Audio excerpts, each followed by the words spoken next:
Баршаңызға сәлем. Бүгін сүтті құс тортын дайындаймыз. Ол үшін қойытылған сүтімізге 4 жұмыртқа қосып, жақсылап миксерлеп аламыз.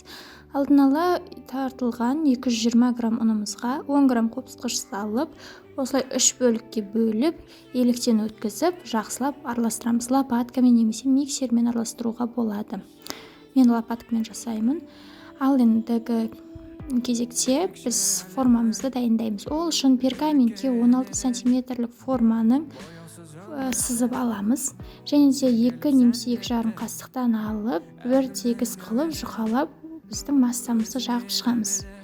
Және де духовкамызды 180 градусқа қыздырып қоямыз. 180 градуста 5 минуттан немесе 3 минуттан алып пісіріп аламыз. Жылдам пісетін болғандықтан жақсылап қарап отырыңыздар, бұл күйіп кетуі мүмкін. Осылай пісіріп аламыз. Және де пергаментке мән беріңіздер. Жақсы сапалы пергаментте формамыз, массамыз жабыспай әдемі болып түседі. Енді кілегейімізді дайындаймыз. Кілегейімізді қою болғанша осылай миксерлей береміз. Енді өздеріңіздің торттыңыздың көлеміне қарай қойып аласыздар. Кейін подножкаға крем жағып, қамырымызды және де кілегейді араластыра отырып, осылай тортымызды жасап шығамыз.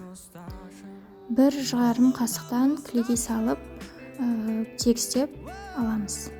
Енді сыртын қаптайтын боламыз. Ол үшін торттың жан жағына лопатканың көмегіменен кремді жағып, спатуяның көмегіменен тегістеп аламыз. Барынша тегіс болғанша осылай жаға береміз.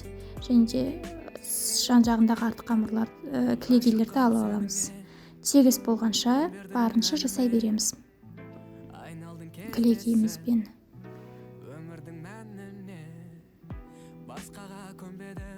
Біздің тортымыз менде тегістеліп келе жатыр.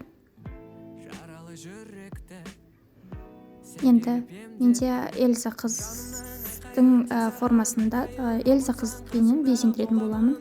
Ол үшін Эльза суретін мастикаға қойып, осылай ойып аламын. Және де торттың жан жағын безендіру үшін кілегейімізге краситель қосып, осылай формалармен жақсылап безендіріп аламыз. Біздің тортымыз